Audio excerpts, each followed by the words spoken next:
नमस्कार साथियों, मैं मनीषा बागोरा अदम्य एकेडमी के प्लेटफॉर्म पर आपका स्वागत करती हूँ। जैसा कि कल हमने माहेश्वर सूत्रों के बारे में पढ़ा था, है ना। और माहेश्वर सूत्रों से हमने जो आगे पढ़ने वाले थे हम कि प्रत्याहार सूत्र विधायक जो सूत्र है उसके बारे में हम देख रहे थे, वही सूत्र हम देख रहे थे और अब वही से हम आज वापस चालू करेंगे, है। तो देखिए, सबसे पहले तो है हमने कहा था कि प्रत्याहार निर्माण के लिए, है ना, माहेश्वर सूत्रों की और इत्संज्ञक जो है वर्णों की आवश्यकता होती है ना। तो प्रत्याहार संज्ञा विधायक, है ना, सॉरी,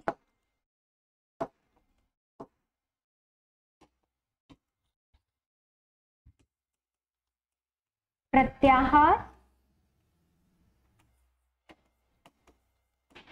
संज्ञा विधायक सूत्र, है ना, इसकी हम बात कर रहे थे। कल हमने लास्ट यहीं से छोड़ा था, है ना। तो क्या था आपका आदिर अंत्येन संहिता, है ना। ये आपका क्या है, सूत्र है। किसका सूत्र है? प्रत्याहार संज्ञा विधायक सूत्र इसको हम कहते हैं, है ना। अगर एग्जाम में ऐसा पूछा जाए आदिर अंत्येन संहिता, है ना, किस सूत्र का विधान करती है, तो प्रत्याहार संज्ञा विधायक सूत्र का विधान करती है, ठीक है ना। आपको ये ध्यान में रखना है। अब देखिए इसका अर्थ क्या है ये बता देती हूँ। सबसे पहले क्या होगा, आदि, है ना। आदि अंत्येन, आदि का मतलब क्या होता है, प्रारंभ, है ना। ये ध्यान रखना है। आदि का मतलब यहाँ पर हम क्या कह रहे हैं, प्रारंभ कह रहे हैं, यानी कि आदि वर्ण से, ठीक है, आदि वर्ण से लेकर अंतिम वर्ण तक, अंत्येन, है ना, यहाँ पर अंतिम वर्ण तक, ये याद रखना है आपको, है ना। क्या याद रखना है आपको, आदि वर्ण से यानी प्रारंभ के वर्ण से लेकर अंतिम वर्ण तक, है ना, क्या करना है ना, अंतिम वर्ण तक जो इत्संज्ञक वर्ण है, इत्संज्ञक वर्ण है, ठीक है ना, जो इत्संज्ञक वर्ण है ना, वहां तक जो है ग्रहण किया जाता है, ग्रहण किया जाता है। इत्संज्ञक वर्ण तक, ऐसा लिखना है हमको ना, ऐसा लिखना है, इत्संज्ञक वर्ण तक ग्रहण किया जाता है ना। यानी कि क्या कह रहे हैं, आदि से लेकर, है ना, अंत तक जिसका ग्रहण किया जाता है, इत्संज्ञक वर्ण का ग्रहण किया जाता है ना, वह क्या कहलाते हैं, प्रत्याहार कहलाते हैं। क्या कहलाते हैं वह, प्रत्याहार, प्रत्याहार कहलाते हैं, ठीक है। ये इसको हम डिफाइन कर दिया हमने। आदि यानी प्रारंभिक वर्ण से लेकर अंतिम वर्ण तक, जो इत्संज्ञक वर्ण तक जिसे ग्रहण किया जाता है ना, वह क्या कहलाता है, क्या कहलाता है, प्रत्याहार कहलाता है। उसका हम प्रत्याहार निर्माण करते हैं। जैसे सिंपल से बात है कि हमको, आपको पता है ना, माहेश्वर सूत्रों में कितने सूत्र हैं, कितने सूत्र रखे गए हैं, 14 है। देख लीजिए, अब एक बार वापस यहाँ से थोड़ा सा लिख रही हूं मैं, अ ई उ न री री क ए ओ ग आई औ च। जैसे कि मान लीजिए ये आपके सामने क्या है, माहेश्वर सूत्र है। अगर आपको कहे, है ना, कि अच प्रत्याहार, अच प्रत्याहार है ये, है ना, निर्माण हो गया ना इसका। देखिए अच प्रत्याहार, अब इसका निर्माण कैसे हुआ होगा, तो ऐसे हुआ होगा, आदिर अंत्येन संहिता सूत्र से इसका निर्माण हुआ है। कैसे हुआ है, आदि का प्रथम वर्ण, है ना, आदि यानी प्रारंभ का प्रथम वर्ण, तो आपका जो ये अ है प्रथम वर्ण, ये आपका क्या है, यहाँ पर अ है प्रथम वर्ण, ठीक है। दूसरा पेन लेके दिखा देती हूँ, है ना। ये देखिए, ये अ है प्रथम वर्ण, है ना, से लेकर अंतिम वर्ण तक, यानी कि आपको अच प्रत्याहार बनाना है, तो यहाँ से अ से लेकर च तक आपको आना पड़ेगा। ये हो गया आपका अच। तो ये आपने प्रत्याहार का निर्माण कर दिया। अब ये कहेंगे कि अच प्रत्याहार के अंतर्गत कितने वर्ण गिने गए हैं, है ना, कितने वर्ण आते हैं। तो अब आपको यहाँ पर लिखना होगा, ये पूरा यहाँ से लेकर यहाँ तक लिखना होगा, यानी कि अ, ई, उ, ण, फिर री, ली, क, है ना, ए, औ, औंग और आई, औ, च। ये हमने लिखा है ना, यहां तक तो हमें याद है। अब यहां पर ये कहते हैं कि लेकिन, है ना, क्या बात कह रहे हैं, लेकिन इत संज्ञक वर्णों को नहीं ग्रहण किया जाता। ठीक है, यानी कि इत संज्ञक वर्ण हमने कल बात की थी कि अगर आपका फर्स्ट नंबर का अगर माहेश्वर सूत्र को देखोगे अ, ई, उ, ण, तो ये जो आपका ण होगा वो क्या होगा, आपका इत संज्ञक वर्ण है, इसलिए हम इसको इसमें नहीं गिनेंगे, नंबर 1। फिर यहाँ पर देखिए क को भी हम यहाँ पर नहीं गिनेंगे और अंग को भी यहाँ पर नहीं गिनेंगे और च को भी आप यहाँ पर नहीं गिनोगे, यानी कि ये चारों ही वर्ण को जो क्या है ये आपके इत संज्ञक, इनको हम इन प्रत्याहारों के अंतर्गत नहीं गिनते हैं। ठीक है, तो अब इसमें शब्द कितने हुए बता दीजिए। इत संज्ञक वर्णों को क्या करना है, हटाना है। ठीक है, अब आपके अच प्रत्याहार के अंतर्गत कितने वर्ण गिने जाएंगे, तो अ, ई, उ, री, ली, ए, ओ, आई, औ। ठीक है, ये वर्ण जो है आपके वह गिने जाएंगे 1 2 3 4 5 6 7 8 9। ठीक है, कितने वर्ण गिने जाएंगे, 9 वर्ण जो है आपके इस अच प्रत्याहार में गिने जाते हैं। और इस अच प्रत्याहार को हम क्या कहते हैं, क्या कहते हैं, स्वर कहते हैं, याद रखना है। ठीक है, आ गई बात समझ में, स्वर कहते हैं, अच प्रत्याहार को स्वर कहते हैं। कितने वर्ण हैं, 9 वर्ण हैं। अब अच प्रत्याहार कैसे बना, तो अ से लेकर च तक ये सारे वर्ण इसके अंतर्गत गिने जाते हैं, रखे जाते हैं, लेकिन वास्तविक रूप में जो है इत संज्ञक जो होंगे वह निकाल दिए जाएंगे और आपके जो ये वर्ण है बस यही वर्ण क्या होंगे, अच प्रत्याहार के अंतर्गत गिने जाएंगे। ठीक है, ग्रहण तो हम इन सबको करेंगे, ठीक है, लेकिन इसको हम यहाँ पर इत संज्ञक वर्णों को जब भी आपको काम पड़ेगा, है ना, जब भी मान लीजिए ऐसा प्रश्न अगर आपसे पूछा जाता है कि अच प्रत्याहार में कितने वर्ण हैं, है ना, या कितने वर्णों को ग्रहण किया गया है, तो आपको ई, उ, री, ई, अ, ई, उ, री, ली, ए, ओ, आई, औ, है ना, ये 9 ही अक्षर आपको 9 ही आपको वर्ण इसमें गिने जाएंगे। ठीक है, दिक्कत नहीं है आप लोगों को इसमें। नेक्स्ट चले हम, नेक्स्ट चलते हैं। अब देखिए नेक्स्ट में जब हम देखते हैं तो हम यहाँ पर हमने प्रत्याहार, अभी हम प्रत्याहार की बात कर रहे हैं ना, माहेश्वर सूत्र ही चल रहा है हमारा। अब देखिए प्रत्याहारों की संख्या के बारे में बात करते हैं। प्रत्याहार की संख्या है ना, कितने हैं, है ना, कितने प्रत्याहार अगर माने जाते हैं, तो देखिए अगर हम पाणिनि शिक्षा के अनुसार, देखिए पाणिनि शिक्षा को भी हमको साथ में लेकर चलना होगा। यहाँ पर देखिए अगर हम देखें, है ना, पाणिनि शिक्षा के अनुसार, यानी कि देखिए पाणिनि का जो आपका अष्टाध्यायी है ना, उसको हमको देखना है। पाणिनि के द्वारा क्या लिखा गया है, अष्टाध्यायी लिखा गया है। अष्टाध्यायी के अनुसार, अष्टाध्यायी के अनुसार, है ना, अष्टाध्यायी के अनुसार अगर हम देखें तो कितने प्रत्याहार हैं, है ना, आपके 41 या 42 प्रत्याहार माने जाते हैं। ठीक है, कितने माने जाते हैं, 41 या 42 प्रत्याहार आपके माने जाते हैं, आपको ये याद रखना है। ठीक है ना। अब अगर हम देखें, है ना, तो यहाँ पर 41 और 42 में ये क्या है, 41 और 42, तो यहाँ पर जो आपका 42वां जो प्रत्याहार होगा वह उन्होंने कहा है उरण रपरह, एक सूत्र है ना, तरह एक सूत्र है, उसके द्वारा इन्होंने एक र प्रत्याहार को भी गिना है। ठीक है, तो क्या हो गया, ये एक और प्रत्याहार इस 41 में मिल जाएगा और कितने हो जाएंगे, 42 प्रत्याहार माने गए हैं।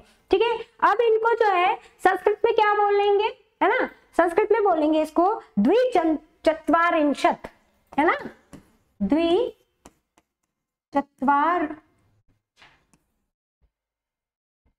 चत्वारिंशत्। ठीक है, द्विचत्वारिंशत् इसको हम किस में कहेंगे, है ना, चत्वारिंशत्, है ना, री आएगा शायद यहाँ पर, एक मिनट, यस यहाँ पर री आएगा आपका, ऐसे वापस इसको लिख लेते हैं। ठीक है, ठीक, ऐसे आपका ये बनता है ना, द्विचत्वारिंशत् से ऐसे है और ये है ना, ये बनेगा आपका। दिख रहा है आप लोगों को, ये वापस लिख लूं, रीराइट कर लेती हूँ। ठीक है, देखिए द्विचत्वारिंशत् ऐसा बनेगा। ठीक है ना, तो इसको क्या कहेंगे हम, कितने हैं प्रत्याहारों की संख्या, कितनी है प्रत्याहारों की, है ना, प्रत्याहारों की संख्या कितनी मानी गई है, 42 मानी गई है, द्विचत्वारिंशत् इसको हम कहते हैं। और यहाँ पर जो 42वां जो है ना, वो कौन सा प्रत्याहार है आपका, र प्रत्याहार है, और उसको किससे जोड़ा गया है, पूर्ण रपरः सूत्र के द्वारा जोड़ा गया है, याद रखना है। ठीक है, हम यहाँ तक आ जाते हैं। अब हम आगे देखते हैं, देखिए अष्टाध्यायी के ऊपर जो है वार्तिक भी लिखा गया है, और यहाँ वार्तिक लिखा गया है कात्यायन के द्वारा। तो वार्तिककारों के अनुसार, है ना, यानी कि वार्तिकों में जो है क्या कहा गया है कि ये जो प्रत्याहारों की जो संख्या होगी, है ना, वार्तिकों के अनुसार जो प्रत्याहारों की संख्या होगी वह कितनी होगी आपकी, है ना, 44, है ना, याद रखना 44 होगी प्रत्याहारों की संख्या। ये किसके अनुसार है, तो वार्तिकों के अनुसार, है ना, वार्तिक जो लिखे गए हैं उनके अनुसार, वार्तिकों के अनुसार, है ना, किसके अनुसार, वार्तिकों के अनुसार अगर आप देखोगे तो आपके जो प्रत्याहारों की संख्या होगी वो होगी आपकी 44। ठीक है, चतुर्चत्वारिंशत् ऐसे हम इसको लिखेंगे ना, चतुर्चत्वारिंशत् इसको हम लिखते हैं।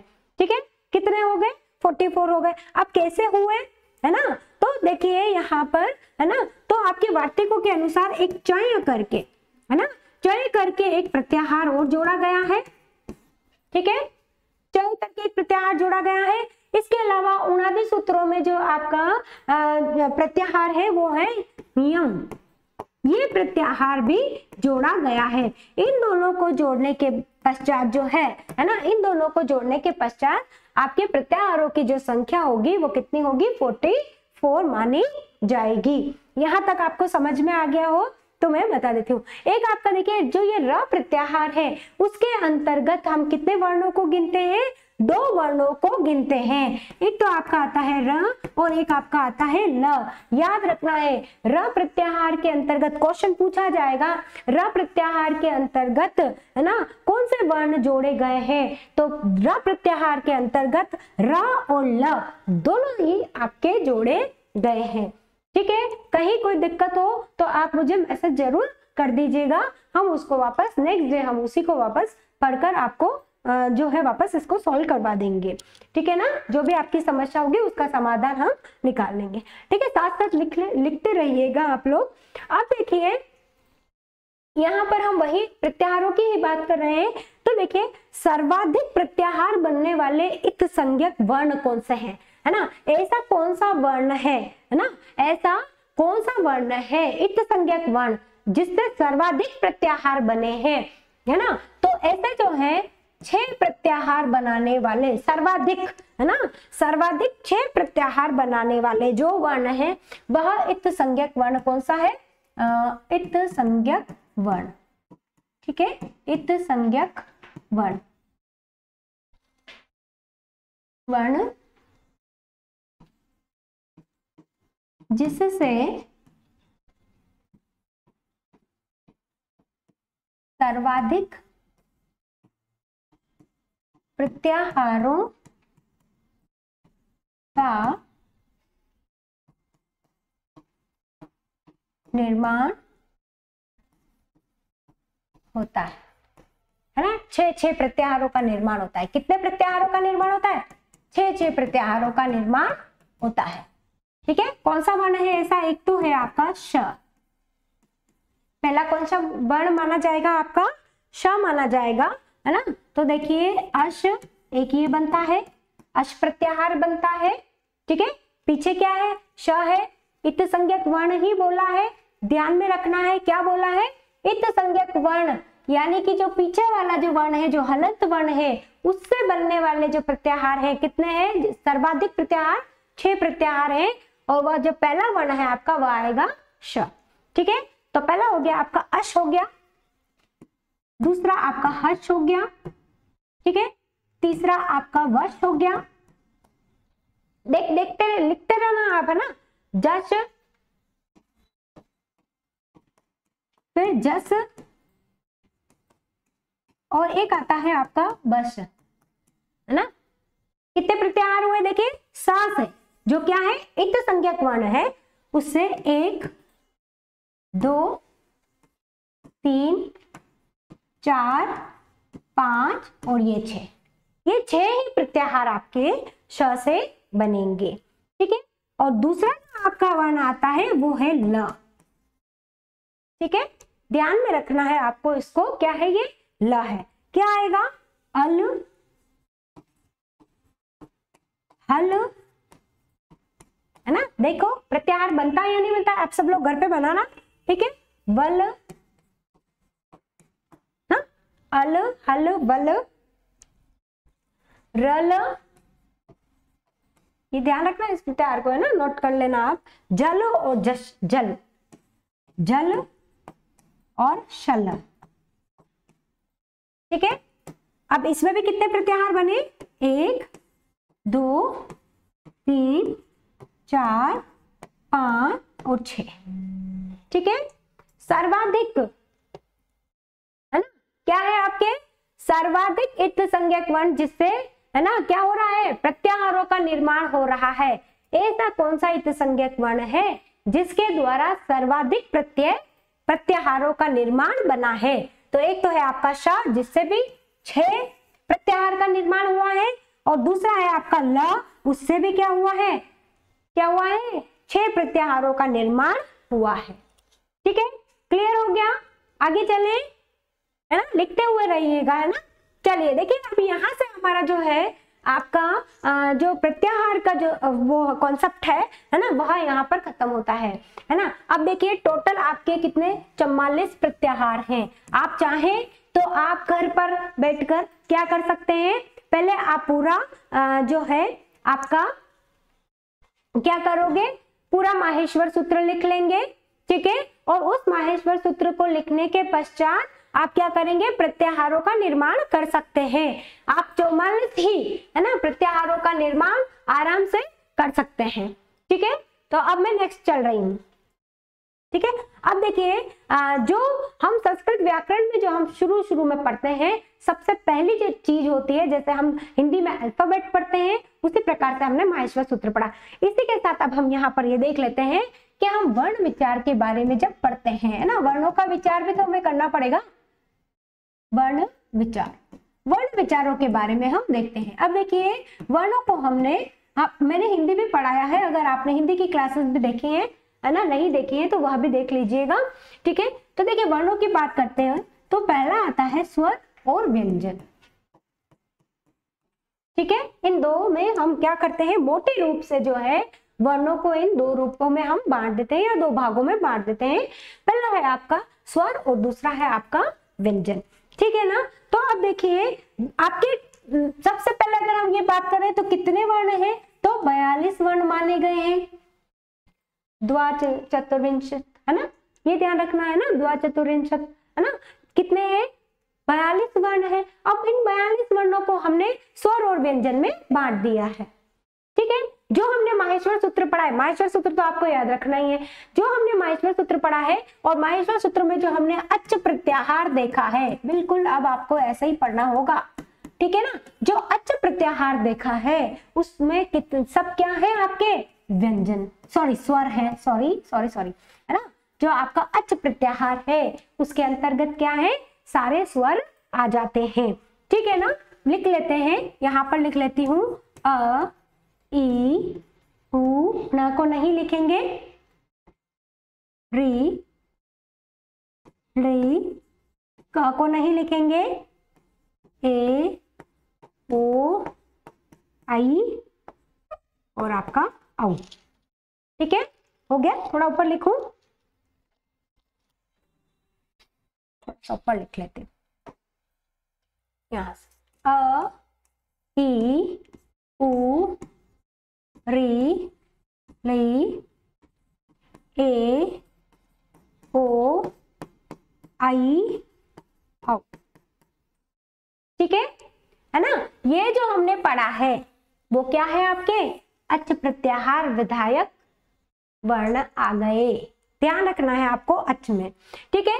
अब देखिए ये तो हो गए आपके अच, अच यानी कि कितने हो गए, 9 हो गए। स्वर कितने माने गए हैं, 9, देख लीजिए 1 2 3 4 5 6 7 8 और 9, ठीक है। यहाँ पर एक क्वेश्चन आपका बनता है कि स्वर कितने हैं या अच कितने हैं या अच वर्ण कितने हैं, 9 है, ठीक है।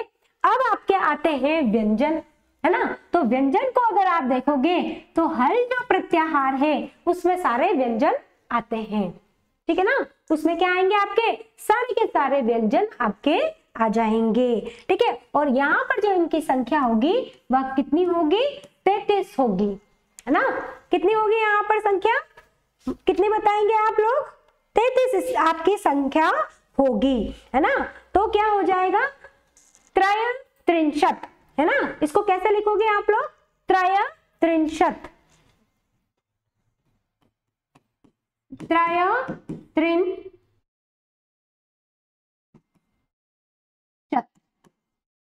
ये हो गया आपका त्रयस्त्रिंशत्। बिल्कुल आपको इसी प्रकार से याद भी रखना है ना। क्या हो जाएगा, त्रयस्त्रिंशत्, है ना। और 9 तो आपको लिखना आता होगा, है ना। 9 तक तो आती है गिनती संस्कृत में कि नहीं आती है,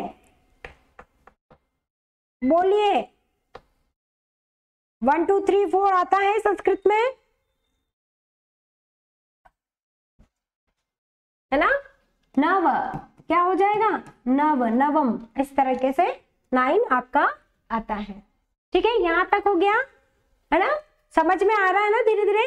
अब देखिए यहाँ पर हमने जो है आपको, ये मैंने आपको 9 ही स्वर बताए हैं। अब इस स्वर को भी हम देखते हैं तो आपके जो मूल स्वर हैं, मूल स्वरानाम, है ना, कितने होंगे, 5 होंगे। मूल जो आपके स्वर हैं वह कुल कितने हैं, 5 माने गए हैं। कितने माने गए हैं मूल स्वर, 5 माने गए हैं। और जो ये आपके ए ओ आई औ जो है वो आपके क्या माने गए हैं, संयुक्त स्वर, ठीक है। कितनी संख्या है उनकी, 4। ध्यान रखना है ना, संयुक्त व्यंजन नहीं है, क्या है ये, संयुक्त स्वर है, ठीक है। दिक्कत नहीं आनी चाहिए। मूल स्वर कितने हैं, 5 हैं, और संयुक्त स्वर कितने हैं, 4 है। यानी कि स्वरों को भी 2 भागों में बांटा गया है। जो आपका मूल स्वर है ना, अब उसका प्रत्याहार क्या बनता है, तो क्या बनता है, अक। देखो, है ना, आप जब भी पढ़ रहे हैं, अभी हम माहेश्वर सूत्र पढ़ रहे हैं, तो आपको माहेश्वर सूत्रों का पेपर भी खोल के बैठना है कि जो आपके 14 माहेश्वर सूत्र हैं उनको देखना है, ठीक है। तो इस तरीके से आपको यहाँ पर ये इसके प्रत्याहार के बारे में भी आपको ध्यान में रखना है, ठीक है। नेक्स्ट चलते हैं। देखिए अब यहाँ पे 33 को हम देख रहे हैं, तो यहाँ पर देखिए सबसे पहले आपका आता है स्पर्श व्यंजन। क्या आता है आपका, स्पर्श व्यंजन। इन स्पर्श व्यंजन को हम क्या कहते हैं, बताइए, है ना, उदित वर्ण। क्या कहोगे आप इनको, उदित वर्ण, ठीक है, उदित वर्ण या वर्गीय वर्ण, वर्गीय वर्ण भी इनको हम कहते हैं। स्पर्श व्यंजन के, है ना, और जो दूसरे नाम है वह कौन कौन से हैं, उदित वर्ण या वर्गीय वर्ण भी इसको हम कहते हैं। ठीक है, क्लियर हो रहा है ना, अच्छे से दिख भी रहा होगा आप लोगों को, है ना। ध्यान से पढ़ना है ताकि अभी अगर आप इसको पढ़ लेंगे तो बार बार इसको पढ़ने की जरूरत नहीं होगी और इन सबसे क्वेश्चन बनते हैं। ठीक है ना। तो जो आपके उदित वर्ण है वो कौन से हैं? कु, चु, टू, तू, पू। ये क्या है आपके? क्या है आपके? उदित वर्ण या वर्गीय वर्ण या इसको हम स्पर्श व्यंजन कहते हैं। और इनकी संख्या कितनी होगी? टोटल 25। ठीक है, कितनी होगी संख्या? 25 संख्या होगी। अब देखो मैं नेक्स्ट पेज ले रही हूँ, है ना। नेक्स्ट पेज हम देखेंगे, इसमें हमारा आएंगे नहीं, है ना। तो हमने जो है व्यंजन को, अभी हम किसकी बात कर रहे हैं? व्यंजन की बात कर रहे हैं, यानी कि हम हल की बात कर रहे हैं। ठीक है, व्यंजन वर्ण की बात कर रहे हैं, हल प्रत्याहार की बात कर रहे हैं। ठीक है ना। तो टोटल जो हमने यहाँ पर देखा था आपका 30 जो है आपके 33 कितने थे? वर्ण थे। सबसे पहले हमने इनको स्पर्श व्यंजन में बांटा है। पहला क्या आ गया है? स्पर्श व्यंजन। अब इन स्पर्श व्यंजन को हमने 25 बताया है संख्या में। ठीक है ना। तो आपके हैं कु, चु, टू, तू, पू। ठीक है, क्या क्या हो गया आपका? कु, चु, टू, तू, पू। ये क्या है? उदित वर्ण। याद रखना है आपको, है ना। बार बार देखिए बोलती हुई जा रही हूँ, है ना। उदित वर्ण या वर्गीय वर्ण, ठीक है, इनको हम कहते हैं। अब क से लेके, है ना, कु का क्या मतलब हो गया, है ना? क, ख, क, ग, ग। ये जो आपके पांचों वर्ण हैं, ये सारे वर्ण कु के अंतर्गत आते हैं। ठीक है, इसको क वर्ग भी हम कहते हैं। क्या कहते हैं हम इसको? क वर्ग। इसीलिए इसको वर्गीय वर्ण भी कहा जाता है कुछ टूब को। अब देखिए च का बताइए। च, छ, ज, ज, ञ। क्या हो गया ये? च वर्ग। टू को देखिए।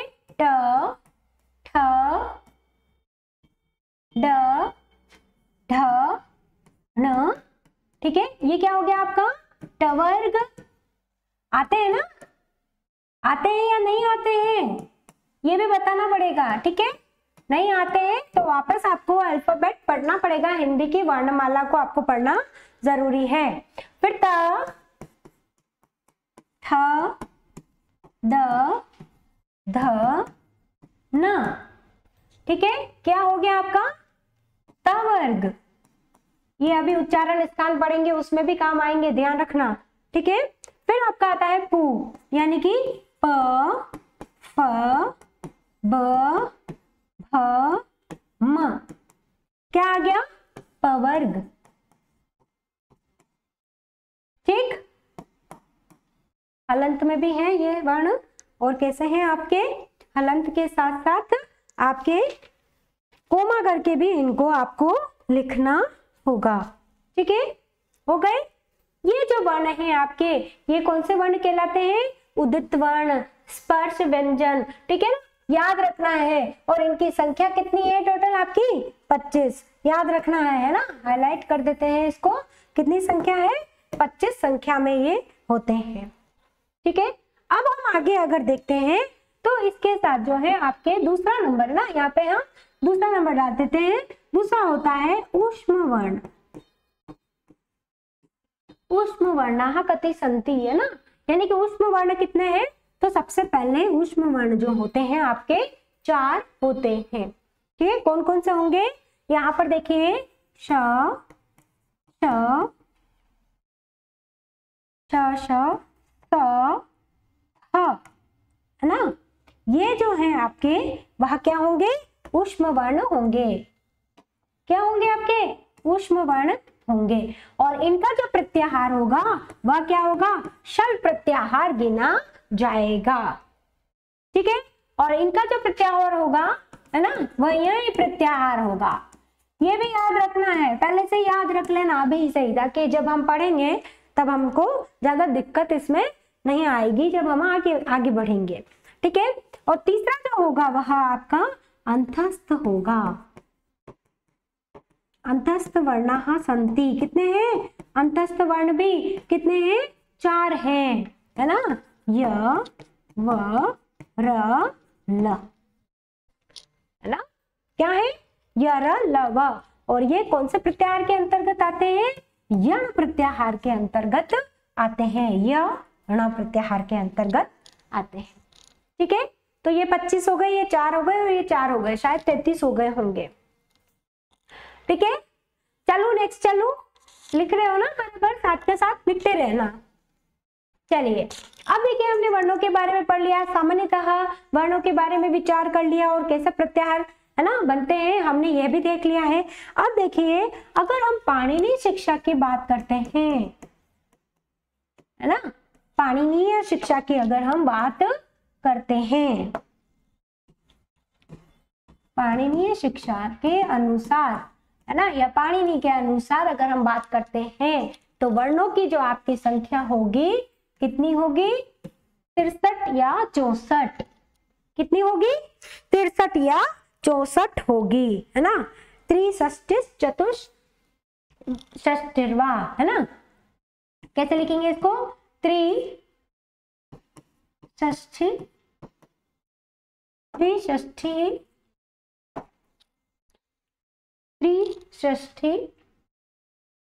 क्या है, त्रिषष्टि, ऐसे नहीं, ऐसे नहीं, सॉरी, पूरा लिखते हैं इसे, त्रिषष्टि चतुः,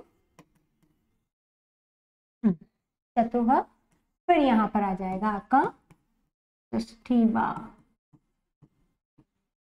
ठीक है, त्रिषष्टि चतुष्षष्टिवा, कितने हैं 63 और 64 वर्ण माने गए हैं, किसके अनुसार, पाणिनि शिक्षा के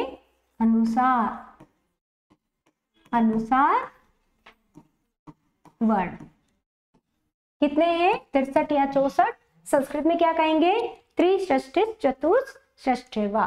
ठीक है, ये आपके यहाँ तक हो गया है। अब देखिए, है ना, यहाँ तक हो गया है। अब यहाँ पर हम कहते हैं कि पाणिनि शिक्षा के अनुसार, है ना, स्वरों की संख्या कितनी है, स्वरों की संख्या की बात कर रहे हैं, याद रखना है स्वरों की संख्या कितनी है। वैसे तो सामान्य रूप से अगर देखा जाए तो 9, है ना, कितनी 9 मानी जाती है, लेकिन पाणिनि शिक्षा के अनुसार अगर हम देखेंगे तो स्वरों की जो संख्या होगी वह होगी 21 या 22। कितनी होगी 21 या 22, एक विंशति या द्वाविंशति, याद रखना है आपको, है ना, एक विंशति या द्वाविंशति होते हैं, है ना। स्वर कितने हैं, अ ई उ, है ना, ये है ना, पता है ना आप लोगों को स्वर कितने हैं, है ना, तो री। ये जो आपके क्या है मूल स्वर हैं, इनके अंतर्गत आपको जो किस किस के ह्रस्व, दीर्घ और प्लुत, इनको अगर हम इनमें डिवाइड करते हैं तो इनकी संख्या कितनी हो जाएगी, टोटल 12 हो जाएगी। 4 × 3 करेंगे तो इस प्रकार से ये कितने हो गए, 12 हो गए। ठीक है, फिर आपका जो री है ना, वह कैसा होता है, देखिए री जो होता है वह दीर्घ में कभी नहीं होता है ना, दीर्घ में नहीं होता है, ह्रस्व होता है या प्लुत हो सकता है, या केवल क्या होगा, है ना, या केवल प्लुत होगा। क्या होगा, केवल प्लुत ही माना जाएगा। कौन, ये जो आपका री है ये भी मूल स्वर के अंतर्गत आता है। ठीक है, नेक्स्ट चलते हैं। नेक्स्ट देखिए, अब आपका आता है, हम स्वरों की बात कर रहे हैं ना, यहाँ पर स्वरों की बात कर रहे हैं, तो स्वरों में एक और आता है, वो है आपके संयुक्त स्वर, ए ओ आई और औ। ये जो आपके चारों क्या हैं, है ना, स्वर, संयुक्त स्वर हैं, ये कभी भी ह्रस्व नहीं होते हैं। ये कैसे होंगे, केवल और केवल दीर्घ होंगे या प्लुत हो सकते हैं, है ना, दीर्घ और प्लुत हो सकते हैं, यानी कि 4 × 2 कर देंगे।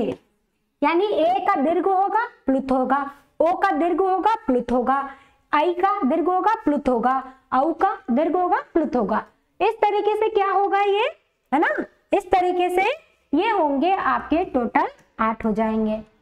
ठीक है, अब इनको देखेंगे तो क्या हो जाएंगे आगे, टोटल मिला के 21 या आपके 22 स्वर हो जाएंगे। ठीक है, कहीं कोई दिक्कत है तो आप मैसेज करके जरूर बता दीजिएगा। स्वरों की बात हमने यहाँ पर कर ली। नेक्स्ट हम पाणिनि शिक्षा के अनुसार की बात कर रहे हैं कि वर्णों की संख्या को हमने कितना माना है, 63 या 64 माना है। अब आपके जो शेष वर्ण रह रहे हैं यानी स्वर तो हो गए, अब हम हल्लों की बात करते हैं। तो टोटल जो है आपके, है ना, कितने बताए हैं, 42 बताए हैं। क्या है आपके, द्विचत्वारिंशत्, है ना, इंग्लिश में, हिंदी सॉरी संस्कृत में भी आपको बोलना जरूरी है क्योंकि आपके संख्या ज्ञान भी आपको होना चाहिए, है ना, तो इसीलिए मैं आपको बीच बीच में बता रही हूँ जहां पर जरूरी लगता है वहां पर। अब देखिए यहाँ पर हमने पहले ही देख लिया है आपके स्पर्श व्यंजन, है ना, स्पर्श वर्ण इसके अंतर्गत आएंगे। कितने जो है आपके 25 संख्या में कितने हैं, 25 है ना, कितनी संख्या है, 25 संख्या होगी। ठीक है, फिर आता है आपका दूसरा, है ना, अभी पढ़े हैं ना, आप बोलते रहिए साथ का साथ, है ना। तो आपके पुष्प वर्ण हो गए, पुष्प वर्ण कितने हो गए, 4। फिर आपके यण, है ना, यण नहीं सॉरी अंतस्थ, अंतस्थ वर्ण हो गए। ठीक है, कितने हो गए आपके, 4 हो गए अंतस्थ भी।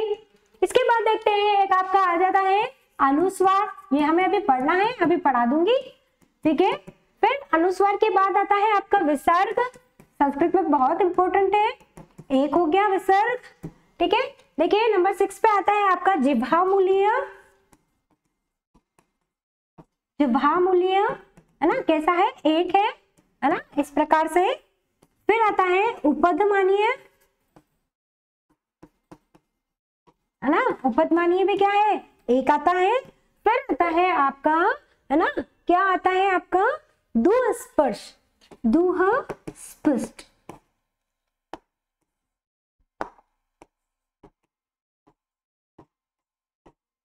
ठीक है, दुःस्पृष्ट भी आपका आता है इसमें, और उसकी जो संख्या होती है वह भी 1 होता है, उसे ल कहते हैं। क्या कहते हैं, ल कहते हैं। इस प्रकार से इसको लिखा जाता है। ठीक है, तो ये सारे जब वर्ण है ना क्या होते हैं, टोटल अगर हम इनको कर देते हैं तो आपके इसकी संख्या में ये आ जाएंगे। ठीक है, नेक्स्ट चलूं मैं आगे, है ना। तो यहाँ तक जो है आपके इस प्रकार से पाणिनि शिक्षा के अनुसार, है ना, जो हल वर्ण है ना, जो हल प्रत्याहार में वर्ण गिने जाते हैं उनकी संख्या कितनी है, द्विचत्वारिंशत्, यानी कि 42 इनकी संख्या मानी गई है। ठीक है, यहाँ तक क्लियर हो गया सबको। अब चलते हैं आगे। ठीक है, अभी हमने देखा था अनुस्वार, विसर्ग, है ना, उपधमानीय, इन सबको भी हम देख लेते हैं। देखिए इनको जो कहते हैं अयोगवाह, अयोगवाह, अयोगवाह की हम बात करते हैं ना, जो अयोगवाह है, अयोगवाह का मतलब यह है कि सामान्य रूप से, है ना, ऐसे वर्ण या ऐसे चिन्ह जिनका क्या किया जाता है, पाठ तो किया जाता है ना, जिनको बोलने में वगैरह में काम में लिया जाता है, लेकिन उनका लेखन में काम बहुत ही कम होता है, यानी कि उनकी लेखन में आवश्यकता नहीं के बराबर होती है ना। तो ऐसे जो वर्ण है उनको हम अयोगवाह वर्ण कहते हैं। और ये जो है आपके संख्या में कितने होते हैं, 4 होते हैं। सबसे पहले तो आता है आपका अनुस्वार। क्या आता है आपका, अनुस्वार आता है। पहला क्या आएगा आपका, अनुस्वार आएगा। ठीक है ना, ज्यादा बताने की जरूरत नहीं, अनुस्वार हम जानते हैं। फिर आता है आपका दूसरा विसर्ग, है ना, चिन्हित ज्यादा किया जाता है इनको, है ना, इस प्रकार से, है ना, 2 बिंदी लगाते हैं हम, थोड़ी मोटी कर देती हूँ, है ना, 2 बिंदी लगाते हैं, इसको हम विसर्ग कहते हैं। तीसरा आता है आपका अर्ध विसर्ग। क्या आता है, अर्ध विसर्ग। इसका साइन कैसा है, ऐसा है, ठीक है। अब इसी अर्ध विसर्ग को हम क्या कहते हैं, जिह्वा मूल्य, जिह्वा मूल्य। और इसी अर्ध विसर्ग को हम कहते हैं उपद मानीय। दो कहते हैं इसको, एक तो क्या बोलते हैं इसको, जिह्वा मूल्य और उपद मानीय। अब देखिए जो जिह्वा मूल्य होंगे वो क्या होंगे, ऐसे ऐसे, ये अर्ध विसर्ग का साइन तो ये आएगा, लेकिन इसके दो शब्द होंगे, क और ख के आगे ही लगता है जिह्वा मूल्य ये। और उपद मानीय जो होंगे आपके वह प और फ, ये दोनों ही वर्ण आपके इसके अंतर्गत गिने जाते हैं। बिल्कुल याद रखना है, एग्जाम में पूछा जाता है। और आपका चौथा आता है आपका यम वर्ण, यम वर्ण। अब ये क्या है, ये क्या है, जो आपका वर्ग है ना, आ रही बात समझ में। वर्ग का मतलब यहाँ पर क वर्ग है ना, च वर्ग, ट वर्ग, ट वर्ग और प वर्ग, ये जो आपके वर्गीय वर्ण है, जो ये वर्ग है, इनमें से है ना प्रारंभ के जो चार है ना, यानी पंचम वर्ण को छोड़कर प्रारंभ के जो चार है ना, देखिए हमने पहले स्लाइड में पढ़ा है, एक बार मैं आपको बता देती हूँ।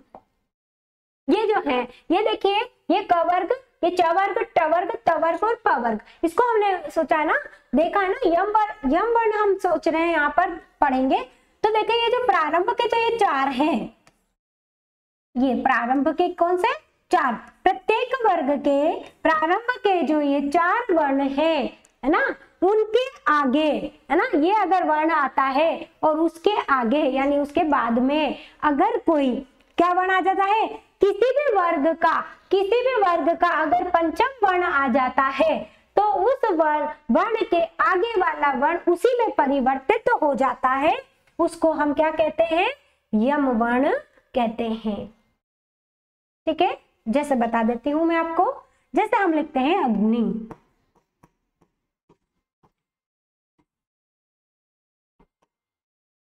अग्नियः, ये संस्कृत में ही उपयोग होगा यम वर्णों का। अब देखिए इसको, है ना, इसको देखेंगे तो आपका क्या हो गया, हम नॉर्मल रूप से हम ऐसे अग्नि लिखते हैं, अग्नि ही ऐसे ही लिख सकते हैं इसको, लेकिन हम यहाँ पर क्या कर रहे हैं, यम वर्ण का अगर हम बनाते हैं है ना, तो ये बनता है। और ये जो है वैदिक गणित में इसका प्रयोग, सॉरी वैदिक संस्कृत में इसका प्रयोग किया जाता है। अब यहाँ पर देखिए है ना, ग आया है, ठीक है, ग आया है, यानी कि तीसरा वर्ण आया है क वर्ण का, उसके आगे किसी भी वर्ण का न आ गया है, तथा दधन, है ना, हरी बात समझ में, त वर्ण का पंचम वर्ण, कोई किसी भी वर्ण का पंचम वर्ण आने पर है ना, क्या होगा, इस ग का क्या हो जाएगा, द्विकार हो जाता है, यानी कि दो बार इसका क्या हो जाता है, पाठ हो जाता है। और इस वर्ण को है ना, जो ये इसके पास वाला है, न के पास वाला, इस वर्ण को आप क्या कहोगे, यम वर्ण कहेंगे। ठीक है, एक और उदाहरण दे देती हूँ, लेने जा रही हूँ, ठीक है, कहां पर, यहीं पर लिख लेते हैं ना। एक और आपका उदाहरण है यहाँ पर देखिए, गगनती, ये देखिए है ना, ये भी आता है आपका, है ना, ये आपने जरूर पढ़ा होगा, है ना, गगनती। ये अब देखिए यहाँ पर ये कौन सा वर्ण है, क ख ग ग ग, है ना, चौथा वर्ण है क का, और यहाँ पर क्या आ गया है, न आ गया है। जो आपका ये वर्ण है यहाँ पर, है ना, ये जो आपका वर्ण है कैसा वर्ण कहलाएगा, आपका यम वर्ण कहलाएगा। ठीक है ना, तो ये है आपके अयोगवाह। अयोगवाह में हम कितने वर्ण गिनते हैं, 4 वर्ण होते हैं अयोगवाह। कौन कौन से, अनुस्वार को अयोगवाह कहते हैं, विसर्ग को भी अयोगवाह कहते हैं, और अर्ध विसर्ग को भी अर्ध विसर्ग, है ना, थोड़ा सा मिस्टेक हो गया यहाँ पर, अर्ध विसर्ग, है ना, इस अर्ध विसर्ग को भी आप अयोगवाह कहते हैं, और यम वर्णों को भी हम क्या कहते हैं, अयोगवाह के अंतर्गत गिनते हैं। ठीक है, समझ में आ गया। आज हमने देखिए, आज हमारा जो ये क्लास है ना, अब खत्म हो रहा है ना, खत्म हो गया है, और हमने वर्ण विचार पढ़ लिया है, और हमने क्या कर लिया है, माहेश्वर सूत्र को पूरा पढ़ लिया है। बिल्कुल याद रखना है आपको माहेश्वर सूत्र के बारे में। सबसे पहले माहेश्वर सूत्र आप लिख लीजिएगा एक पेज पर, और जितने भी प्रत्याहार हैं जैसा कि हमने बनाना सीखा है उसी तरीके से आपको बनाना होगा। ठीक है, तो आज के लिए इतना ही। नेक्स्ट क्लास जब हम आगे की पढ़ेंगे तब हम उसमें संज्ञा प्रकरण को लेकर आपके सामने आएंगे। बहुत बहुत धन्यवाद।